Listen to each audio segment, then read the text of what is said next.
The session begins in 2019. It's a lot different than 2018. Plus, criminal justice reform. Just exactly what does that mean? We'll tell you in just a moment. It's Mitchell Talks, the News 9 Sessions with Aaron Brillbeck and Joe Allbaugh. Hello, everyone. Aaron Brillbeck, our friend, the estimable Mr. Allbaugh. What? Estimable. That'll work. Yeah. I've been called many things, but I saw it on TV. that takes the cake. So across the board, what everybody's talking about this year, three separate things: healthcare, education, and criminal justice reform. And that's what brings you here today. It's good to have you here. I'm for that. I'm starting my fourth session since I returned to Oklahoma, and for the past 3 years, I've been kind of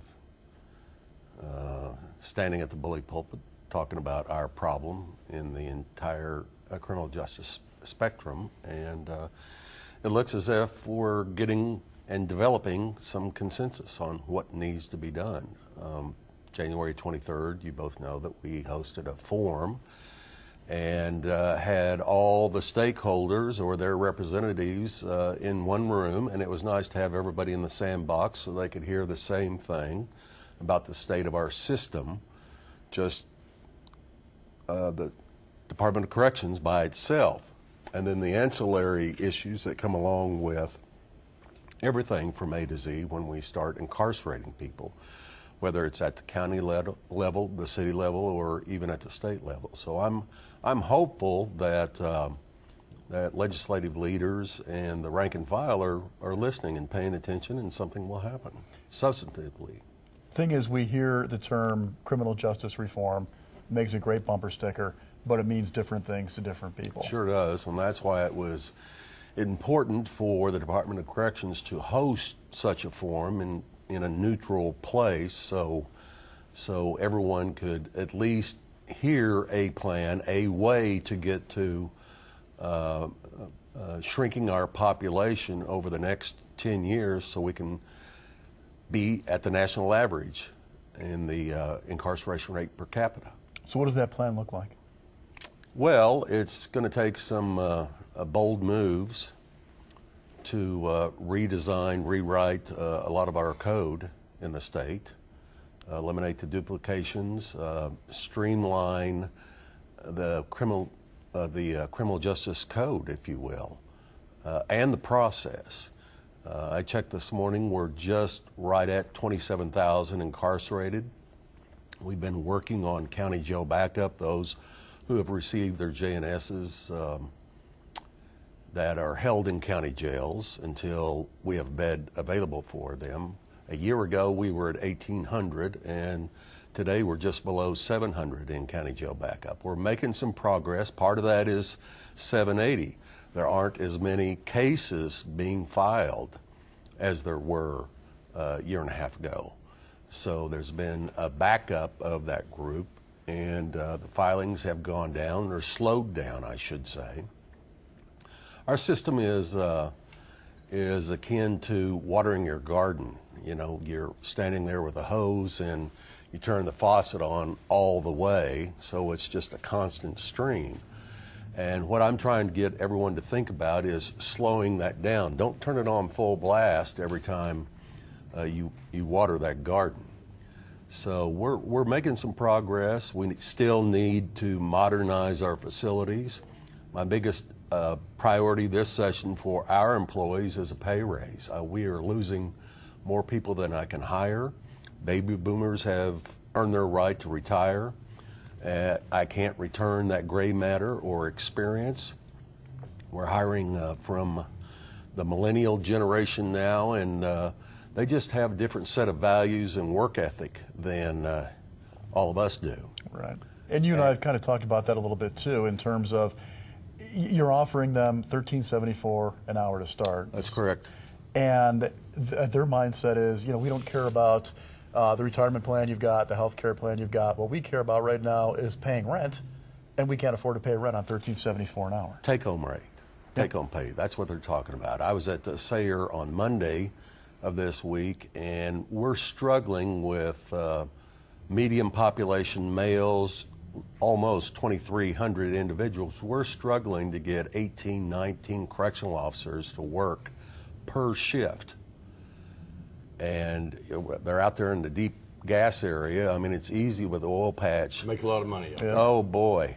And it's a hell of a lot more than $13.74 an hour. Can I ask a couple of numbers questions, which is always dangerous for me? It may be dangerous for me. Well, let's see. Let's give it a whirl here. If we were, what do you have the number again in terms of in Department of Corrections custody, the number? In custody, incarcerated? Yes, sir. Not those under supervision. It's just right below 27,000. So if we I'm were talking about 10 or 15 below 27,000.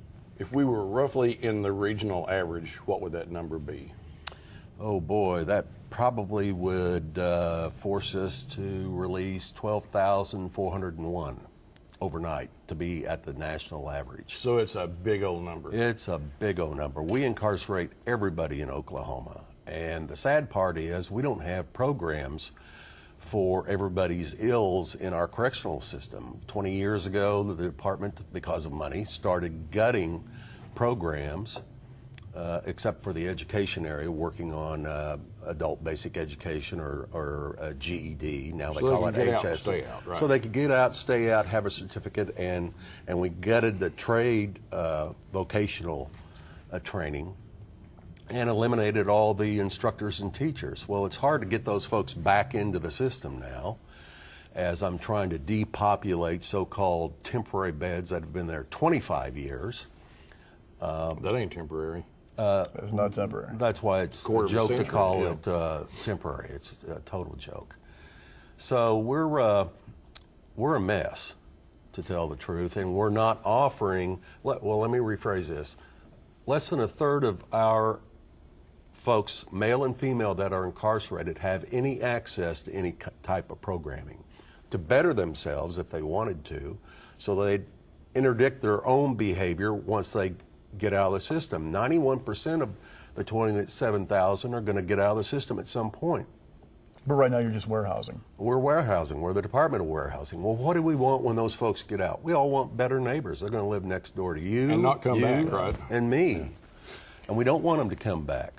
That's why it's important to give them a skill, education, something, a certificate that they can go out and earn a job. Our welders that with oil patch, they can earn 80, 90, 95,000. And if they're good, they can earn 120,000. They're not going to go back to the street, their old behavior, making $120,000 or even $90,000. Welders walk in and get a job anywhere they want right now. Pretty much right now. So on the numbers thing, if what we're hearing, it's kind of like criminal justice reform is like truth, justice, and the American way. Trying to figure out what the definition is. Mm-hmm. I hear different groups out there, and they're on extremes out there, and I'll hear, well, if we roll back 780 or make it retroactive, that's 4,500. I have other No, people it's that not 4,500. there's all kinds of numbers floating around out there. Well, that's high expectations. We're looking at roughly 780 only possession, maybe 1,000 people. And I hear And there's then thousands and thousands of possession on it. It's not that many, but there are a lot. Okay.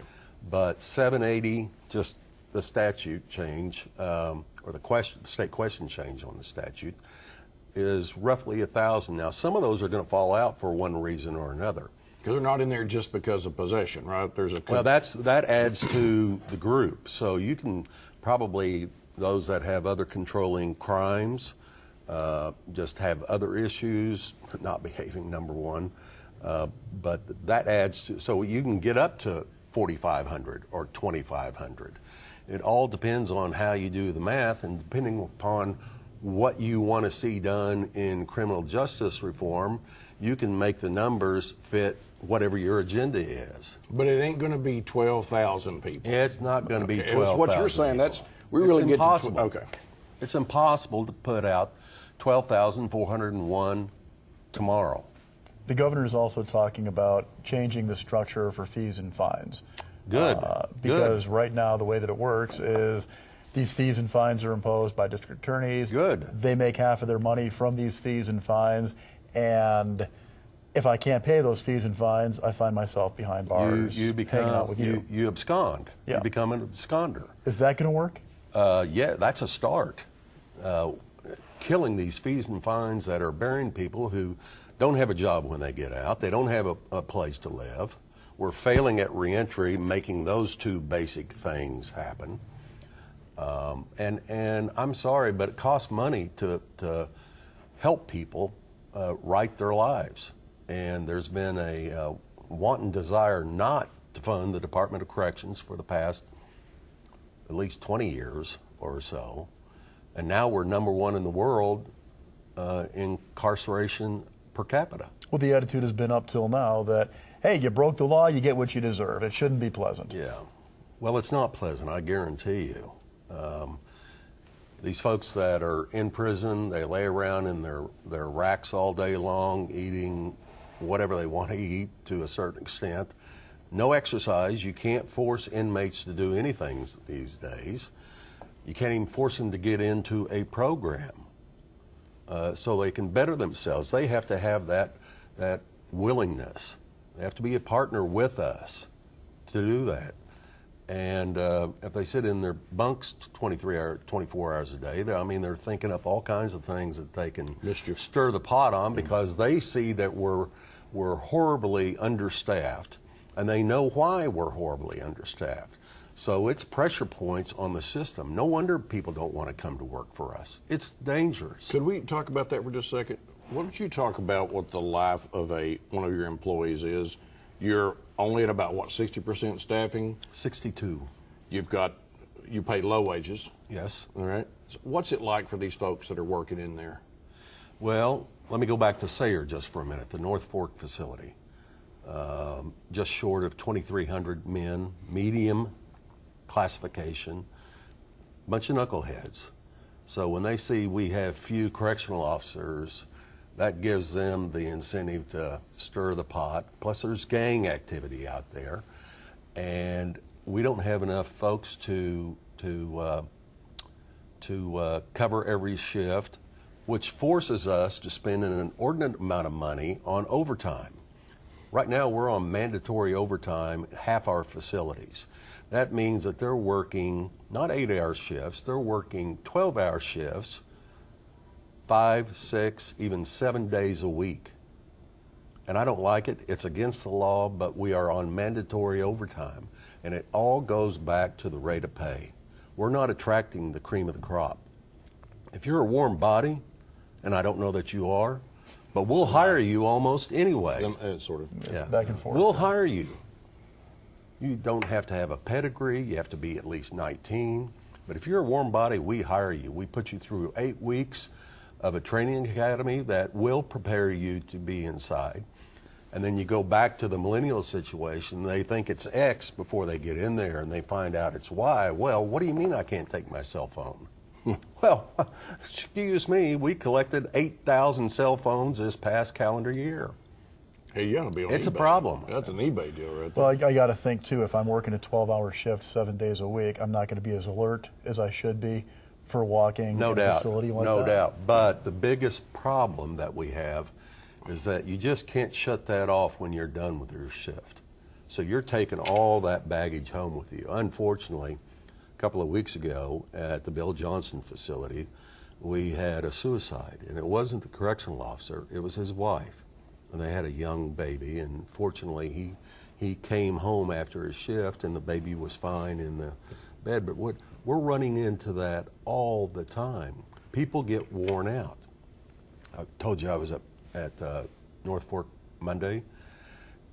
They look like zombies. I'm not trying to degrade those employees, but this is not only correctional officers, but the case managers, the unit managers, the office support staff, the warden, the deputy warden. They're there all the time under all this pressure, and it takes a toll on, well, now we're just below 1,600 correctional officers, but you can't just focus on them. You have to focus on the entire pool of employees. We're only at about 4,200 employees agency-wide. So just to recap, originally you were asking last calendar year $800 million for 2 new facilities. Right now you're looking for $72 million for primarily raises. Well, 20 million of the 72 million, actually it's 19.5 million of the 72 million goes to raises. And that's a 5 to 7% raise across the board for everybody except for medical staff. I always talk about the shortage of correctional officers, but we can't hire. There's a nursing shortage nationwide, as everybody knows, but we can't hire doctors, we can't hire PAs, the right type of nurses, med techs, so we have to go to an outside third-party hiring, and we're paying a fortune for that. You know, they wrap that up. I spent on overtime alone last year for correctional officers a little over $16 million. I wish I didn't have to plan in my budget overtime, that I could use that $16 million to give raises or bonuses or signing bonuses, something to break the norm, because we're cruising for a bruising at some point. One final question. Really? Yep, really. This is just trying to go big picture here. Everybody talks about criminal justice reform, and I'm watching some of the discussions already about there's some groups that are justice reform groups, and there are different groups that represent different victims out there. They can't even agree on how to do failure protect, for example. How much does the public, and I'll even include the press, how much do they really know about this issue? Because it's going to be debated. Very little. Sorry. It's just very little. Unless you are a stakeholder or with a particular stakeholder group, you may know a lot about what they want. That's why it was so important to get everybody in the room to hear, essentially, here's the state of the system. And it's the state of our system, and we're only one small piece at the tail end of the criminal justice spectrum. It's important to educate people all the time. And I know folks are tired of seeing me on TV. And are you tired of that? Yeah. You two should be tired. Tired of me, that is. But I worry often that it's not the message, but folks get tired of the messenger. So we're looking at other ways to get this message out. We've expanded our social media platform. I'm proud of what our staff does on a daily basis. It's difficult. It is really difficult, and I'm shocked our turnover isn't higher than what it is. I mean, we're turning over our correctional officers at about, 27% a year. Most businesses fail doing that. We're not a business. We're not a for-profit entity. We have been around since Adam and Eve were kicked out of the Garden of Eden. Remember that. We're not going anywhere. So let's fix it. We've got a new governor, new group of legislators. Let's educate everybody and fix it. It's not that tough. Well, I kind of like that. Sounds like a good tag, don't you think? I like it. I like it. It's Mr. not that Allbaugh, tough. thanks very much. For what? For hanging in there with us. Next time we're going to talk about something. Maybe we'll talk about barbecue next time. Good luck to you in this session. Thank you. I'll take all the luck, blessings, prayers we can get for DOC. All right, that's what we got this week. Thanks for watching. See you next week.